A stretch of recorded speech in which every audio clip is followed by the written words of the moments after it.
ગઈકાલે મકરપુરા વિસ્તારમાં જશોદા કોલોનીમાં આવેલા શ્રીજીનગર મકાન નંબર 24માં એક અકસ્માત મોતની બનાવ નોંધાયેલો છે, જેમાં મરણ જનારે દુપટ્ટા વડે ગળે ફાંસો ખાઈને આત્મહત્યા કરેલ છે. મરણ જનારનું જે નામ છે વિકાસ કુમાર દિનેશ પ્રસાદ, જે મૂળ ઉત્તર પ્રદેશના ગોરખપુર જિલ્લાનો છે. મરણ જનાર જે છે એ મકરપુરા જીઆઈડીસીમાં ક્રિશ્ચન એન્જિનિયરિંગમાં કામ કરે છે. મરણ જનાર આ ઘરમાં એના મિત્ર સાથે છેલ્લા 6 મહિનાથી રહેતો હતો. આ બનાવમાં તેના મિત્ર, જેનું નામ છે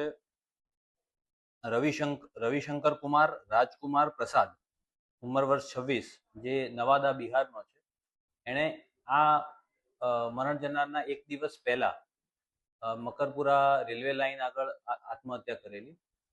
તો આ બંને મિત્રોના એક દિવસના સમયગાળાના અંતરમાં આત્મહત્યા કરવાના બનાવને લઈને બંને બનાવ એકબીજા સાથે જોડાયેલા છે કે કેમ એ બાબતની તપાસ હાલ પોલીસ કરી રહી છે.